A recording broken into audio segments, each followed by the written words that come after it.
اسلام اچھی طرح بتاتا ہے کہ جادو یعنی سحر ایک ایسا عمل ہے جسے اللہ نے سخت حرام قرار دیا ہے۔ قرآن میں اسے صرف گناہ نہیں بلکہ ایک ایسا کام بتایا گیا ہے جو انسان کو شیطان کے قریب لے جاتا ہے اور اس کی ایمان کو تباہ کر دیتا ہے۔ جادو کرنا یا پھر کروانا، سیکھنا، تینوں ہی کام اسلام میں گناہ کبیرہ ہے، لیکن یہ بھی ایک حقیقت ہے کہ جادو کا اثر موجود ہوتا ہے اور خود نبی پاک صلی اللہ علیہ وسلم کی زندگی میں ایک بار یہ امتحان پیش آیا تاکہ امت کو یہ سمجھایا جا سکے کہ جادو حق ہے لیکن اللہ کی طاقت اس سے کہیں اوپر ہے۔ یہ واقعہ مدینہ منورہ کی زندگی میں پیش آیا۔ اس سمے کچھ ایسے لوگ موجود تھے جو نبی پاک صلی اللہ علیہ وسلم کی بڑھتی طاقت، بڑھتے اثر اور بڑھتے ماننے والوں کو برداشت نہیں کر پا رہے تھے۔ نبی پاک صلی اللہ علیہ وسلم کا چرتر اتنا سچا، اتنا صاف اور اتنا روشن تھا کہ ان کے سب سے بڑے دشمن بھی انہیں ایماندار، سچا اور امانت دار کہتے تھے، لیکن حسد اور دشمنی نے کچھ دلوں کو اتنا کالا کر دیا کہ انہوں نے کھلی دشمنی کرتے کرتے ایک بے حد نیچ حرکت کی۔ انہوں نے نبی پاک صلی اللہ علیہ وسلم کو نقصان پہنچانے کے لیے سحر کرنے کا فیصلہ کیا۔ اسلام یہ کہتا ہے کہ خاص کر وہ جادو جو گانٹھوں، بالوں، دھاگوں اور شیطانی تعویذوں کا استعمال کر کے کیا جاتا ہے، پوری طرح حرام ہے۔ اس کا سہارا لینا اللہ کی راہ سے بھٹک کر شیطان کی راہ پر چلنا ہے۔ لیکن اس دور میں کچھ لوگ ایسے بھی تھے جو اس حرام طریقوں کو استعمال کر کے دوسروں کو نقصان پہنچاتے تھے۔ اسی طرح نبی پاک صلی اللہ علیہ وسلم پر بھی سحر کیا گیا، یعنی جادو کیا گیا۔ لیکن یہ بات ہمیشہ یاد رکھنی چاہیے کہ یہ جادو ان کی نبوت، ان کی وحی یا اللہ سے ان کے رشتے پر کبھی بھی اثر نہیں ڈال سکتا تھا۔ یہ امتحان صرف جسمانی تھا، روحانی نہیں تھا۔ واقعہ یہ ہے کہ ایک یہودی شخص نے کچھ لوگوں کی مدد سے نبی پاک صلی اللہ علیہ وسلم کے استعمال کی گئی کنگھی، بال اکٹھا کیے۔ پھر ان چیزوں کو گانٹھوں میں جادوئی طریقے سے لپیٹ کر ایک کھجور کے چھلکے میں باندھ دیا گیا۔ ان سب کو ایک پرانے کنویں جن کا نام زروان تھا پھینک دیا گیا وہاں پر۔ یہ کنواں شہر کے کنارے ایک ویران علاقے میں تھا اور وہاں پانی کا رنگ بھی عجیب طرح کا تھا۔ ان چیزوں کو ایسی جگہ ڈال دیا گیا تاکہ کسی کی نظر نہ پڑے اور نقصان دیر تک چلتا رہے۔ کئی دنوں تک نبی پاک صلی اللہ علیہ وسلم نے جسمانی تھکاوٹ محسوس کی۔ کبھی کبھی محسوس ہوتا کہ کوئی کام کیا ہے جبکہ نہیں کیا ہوتا۔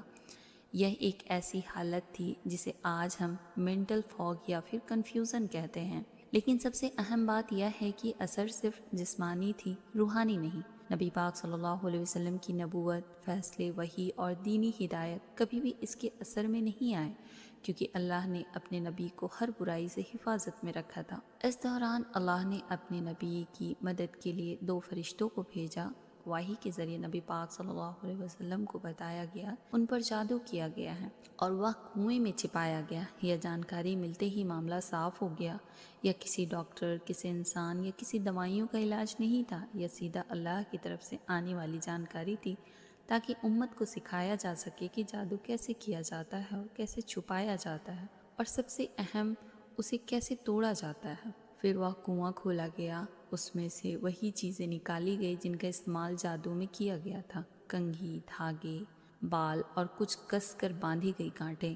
یہ وہی وقت تھا جب اللہ نے نبی پاک صلی اللہ علیہ وسلم کو 2 سب سے طاقتور سورہ عطا کی، سورہ فلق اور سورہ ناس۔ ان دونوں سورتوں کو معوذتین کہا جاتا ہے، یعنی پناہ دینے والی صورتیں۔ نبی پاک صلی اللہ علیہ وسلم نے ان دونوں صورتوں کی آیت پڑھی اور ہر آیت کے ساتھ جادو کی ایک ایک گانٹھ کھلتی گئی۔ ہر بار جب ایک آیت پوری ہوتی، ایک گانٹھ کھل جاتی اور آخر کی آیت پر آخری گانٹھ بھی کھل گئی۔ اسی سمے نبی پاک صلی اللہ علیہ وسلم پوری طرح سے ٹھیک ہو گئے۔ یہ علاج کسی جادو والے کے پاس جانے سے نہیں ہوا، یہ علاج صرف اور صرف قرآن سے ہوا۔ یہی وجہ ہے کہ آج تک ہر مسلمان کو یہی سکھایا جاتا ہے کہ سورہ فلق اور سورہ ناس جادو، نظر، حسد، جن اور ہر طرح کی برائی سے بچانے کے لیے سب سے بڑا ہتھیار ہے۔ اس واقعے کا سب سے بڑا سبق ہم سب کو یہی ملتا ہے کہ اگر جادو کسی پر ہو بھی جائے تو اسے ڈرنے کی ضرورت نہیں ہے۔ صرف اس وقت جب انسان اپنے ایمان کو بھول جائے اور غلط راستے اپنائے، کیونکہ جادو صرف اتنا ہی اثر کرتا ہے جتنی اللہ اجازت دیتا ہے، اس سے آگے کوئی طاقت نہیں رکھتا۔ جو آدمی اللہ پر بھروسہ رکھتا ہے، جو روز قرآن پڑھتا ہے، جو دعا کرتا ہے، جو معوذتین کو اپنی عادت بناتا ہے، اس پر جادو اثر حسد کچھ بھی نہیں کرتا۔ یہ واقعہ ہم سب کو یہ بھی سکھاتی ہے کہ نبی پاک صلی اللہ علیہ وسلم پر جادو ہونے کا مطلب یہی نہیں ہے کہ وہ عام انسان کی طرح کسی کمزوری کا شکار تھے، بلکہ اس کا مطلب یہ تھا کہ اللہ نے اسے ایک ایسا امتحان دیا تاکہ وہ امت کو یہ سکھا سکے کہ اگر کسی مسلمان پر جادو ہو جائے تو اسے کس طرح قدم اٹھانے چاہیے۔ اس لیے انہوں نے سورہ فلق اور سورہ ناس کا استعمال کر کے جادو کو تڑوایا۔